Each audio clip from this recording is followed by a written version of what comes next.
पुराने जमाने में जब कोई ऑप्शन नहीं होता था, स्कूल से आते थे, माँ जो खाना बनाकर रखती थी, थोड़ा बहुत नाटक चलता था, लेकिन वो खाना हम बड़े प्यार से खाकर पेट भर लेते थे।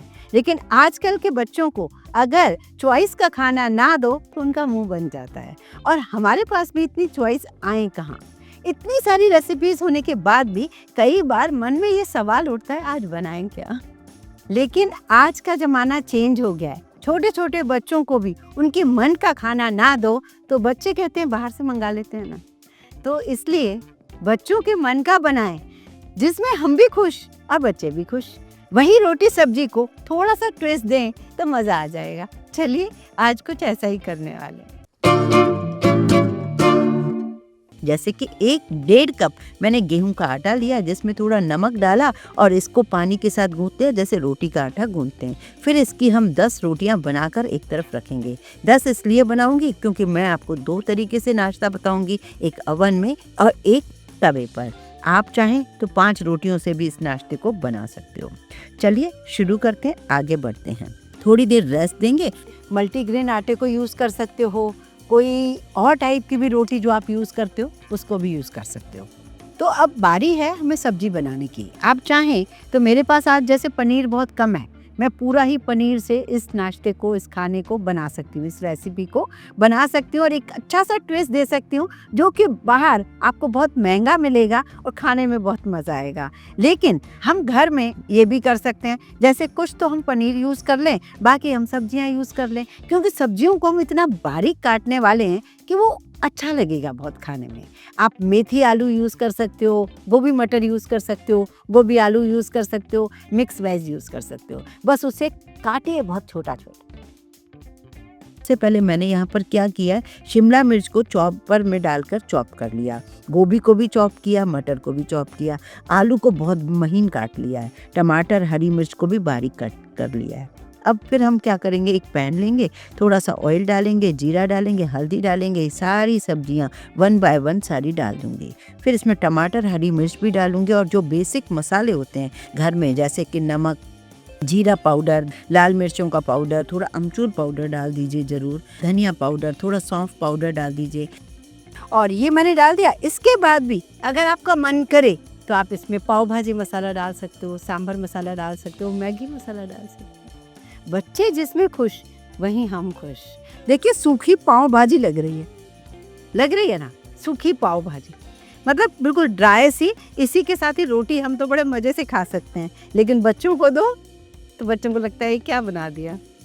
तो हम बच्चों को कुछ चेंज करके दें। अब ये सब्जी पूरी तरीके से तैयार हो चुकी है, बिल्कुल सॉफ्ट भी हो चुकी है। आप चाहें तो मैश करके भी देखिए, क्योंकि सॉफ्ट होना सब्जी का बहुत ज़रूरी है, वरना जो हम आगे रेसिपी बनाने जा रहे हैं वो फिर मज़ा नहीं आएगा। तो एक बात का बस ध्यान रखिएगा, सॉफ्ट होना ज़रूरी है, इसे पूरी तरीके से सूखना भी ज़रूरी है। अब हम इसको ठंडा करके एक तरफ रख लेते हैं। अब है दूसरी फिलिंग और इसी में आप चाहें तो पनीर ग्रेट कर दीजिए, चीज़ आपको यूज़ करना है चीज़ यूज़ कर लीजिए, सारी चॉइस सारी आपकी है।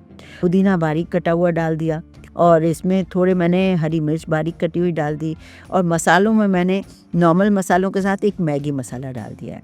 मैगी मसाला घर का बना हुआ है। मैंने थोड़े दिन पहले ही इंस्टा पर एक रील में मैगी मसाला बनाना बताया था, अगर आपने नहीं देखा है तो ज़रूर देखिए। घर में आसानी से बन सकता है। बच्चों को कोई नया स्वाद चाहिए या उनको मैगी का इतना बहुत ज़्यादा पसंद है स्वाद, तो वो किसी में भी आप डाल दोगे तो उससे वो रेसिपी बहुत ही मज़ेदार बनेगी। तो मैगी मसाला बनाकर रख सकते हो, उसकी लिंक मैं दे दूंगी। अब बारी है, ये फिलिंग तो तैयार हुई है लेकिन मुझे चाहिए थोड़ी चिपचिपी, तो मैं इसमें 2 चम्मच दही भी डालकर इसे चिपचिपा सा बना रही हूँ। मैंने इन दोनों फिलिंग में प्याज लहसुन नहीं डाला है, आप चाहें तो डाल सकते हो, चॉइस आपकी है। तो ये दोनों फिलिंग बनकर तैयार हो गई हैं। मेरे पास हैं 10 रोटियाँ, जिसे मैंने खुद नहीं पकाया, साइड में दीदी को बोल दिया, उन्होंने बना दिया, जिससे क्या हुआ हमारा टाइम सेव हुआ और रोटियाँ पतली पतली बनकर तैयार हो गई हैं। हम इन रोटियों से जो नाश्ता बनाने वाले हैं इसे 2 तरीके से बनाएंगे। एक वो जिसे हम ओवन में बेक कर सकते हैं, एयर फ्रायर में बना सकते हैं, माइक्रोवेव के कन्वेक्शन में बना सकते हैं। चॉइस आपकी है, आपके घर में जो है उसमें बनाइए। तो आपने देखा अभी तक हमने कोई ऑयल यूज़ नहीं किया सिवाय 1 चम्मच सब्जी के लिए। तो आगे भी बस थोड़ा सा ही ऑयल चाहिए, बाकी कुछ नहीं चाहिए। और दूसरा तरीका ये कि अगर हमारे पास बेकिंग का कोई ऑप्शन ही ना हो तो क्या करें, तो उसे कैसे बनाएं वो भी बताऊंगी। ये जो कबाब स्टिक्स हैं इन्हें हमें पानी में भिगो देना है थोड़ी देर के लिए। पहला तरीका मैं अवन में बता रही हूँ। अवन को मैंने प्रीहीट कर दिया है। अवन में या एयर फ्रायर में या माइक्रोवेव के कन्वेक्शन में सेम टेम्परेचर लगेगा 180 या 200। उसे प्रीहीट करिए। और यहाँ पर हमें रोटी चाहिए चौकोर। अब आप सोच रहे होंगे कि ये साइड वेस्ट जाएंगे, बिल्कुल वेस्ट नहीं जाएंगे, बहुत अच्छा इसका भी नाश्ता बनेगा। तो चौकोर ऐसे कोई केक टिन हो वो ले लीजिए। मेरे पास ऐसे घेवर मोल्ड है, इसको भी ले सकते हो। और नहीं तो अंदाजे से आप चौकोर काट लीजिए। जो मैंने रख कर बराबर से 10 काट ली हैं, और आप चाहें तो इसे ऐसे ही शेप देकर काटें या स्केल से काटें, जैसा भी काटें, बस बराबर से काटें। अब जो ये साइड बचे हैं इन्हें फेंकना नहीं है, इसका क्या यूज़ करना है वो मैं बाद में बताऊंगी। 10 रोटियों को मैंने चौकोर जब काट लिया तो 5-5 2 को अलग कर दिया है। तो पहली 5 रोटियां ली हैं, इस पर मैं बिछा रही हूँ पनीर की फिलिंग।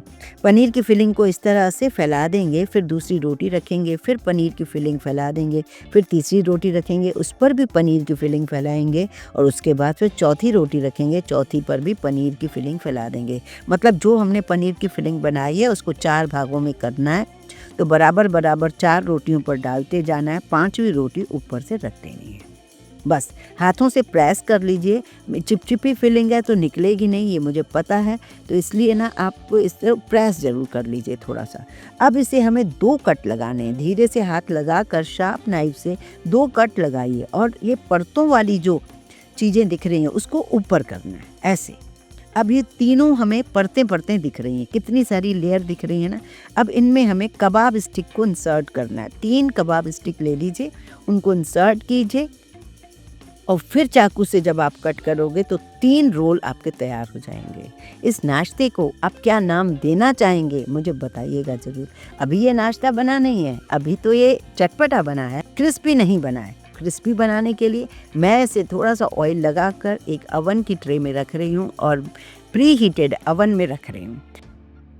अवन में यूज़ करो तो दोनों रॉड आपकी जलनी चाहिए, कोई भी एक रॉड नहीं, दोनों रॉड, हमें दोनों साइड से सिकाई करनी है। और इसे कितनी देर रखना है, 15 से 20 मिनट, 22 मिनट भी लग सकते हैं, आपको जितना क्रिस्पी चाहिए। मिडिल रैक में रख दिया है और मैंने इसे पकाया है। इसके बाद भी बेकिंग का ऑप्शन है ही नहीं, तो आप इसको तवे पर कैसे बनाओगे ये आगे बताऊंगी। इसलिए बार बार कहती हूँ वीडियो को पूरा देखिए, तभी सारी चीज़ें समझ भी पाओगे। जो चिप्स हमने काट के रखे थे उन्हें आप फ्राई कर सकते हो, या फिर इस तरीके से मैंने उसी ट्रे में रख दिया है, इन्हें भी कड़क होने दीजिए, फिर बताऊंगी इसका क्या करना है।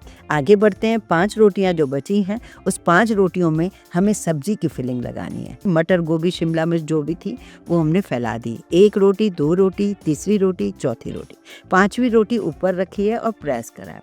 अब यहाँ पर जो चेंज है वो ये है कि अभी से अगर हम इसको कट करके और स्टिक में डालेंगे तो तवे पर शायद बहुत अच्छे से पक नहीं पाएगा जितना हमें क्रिस्पी चाहिए। तो हम क्या करेंगे, पहले इन 5 रोटियों को दबाकर पहले उसको एक तरफा तो पका ही लेते हैं।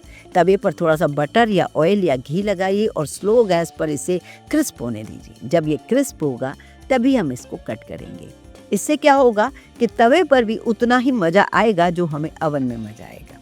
तो अब हमने ये देखिए कितना बढ़िया पका चुके हैं। अब इसको पकाने के बाद हमें क्या करना है, इसको निकालना है। निकाल के धीरे से इसमें भी कट करना है, वही उसका शेप पलटना है, जैसे लेयर ऊपर दिखनी चाहिए। उसके बाद इसमें भी इंसर्ट करनी है हमें वही स्टिक। उसके बाद आप साइडों से फिर अब आप पकाते जाइए। तो अब क्या होगा, वो दोनों तरफ से क्रिस्पी हो गया ना ये नाश्ता, तो आपको वही फीलिंग आएगी जो हमने बेकिंग में किए है।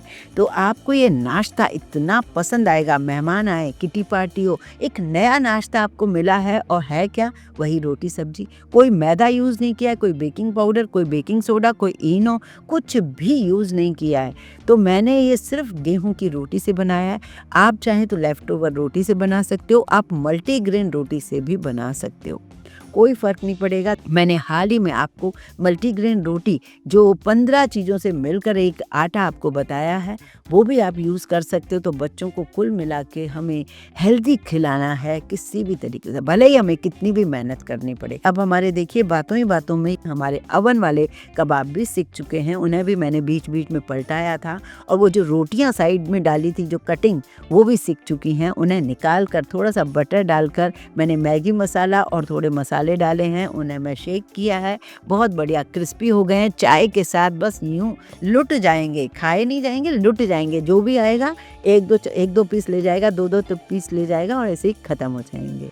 जो रोटी कोई खाता नहीं है, उसकी कटिंग हमारी वेस्ट हो रही थी, उसको बहुत अच्छे से खाया जा सकता है। और नाश्ता भी हमारा तैयार है, बेहद बढ़िया लग रहा है। इसे आप टमेटो केचप, हरी चटनी के साथ खा सकते हो। आप चाहो तो ऊपर से पनीर ग्रेट करो, चीज़ ग्रेट करो, पर मुझे नहीं लगता इसकी लेयर दिखने में इतनी सुंदर लग रही हैं। वेज रोटी कबाब कैसा लग रहा है, तो इससे तो हम ऐसे ही दिखाएं, वो ज़्यादा अच्छा है।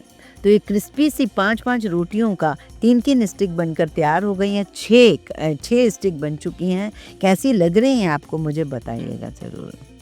तो कुल मिला के हमें इनको सेकना है या अवन में बेक करना है। फ्राई करने की गलती मत करना, सारी सब्जी निकल जाएगी, आपका ऑयल भी ख़राब हो जाएगा।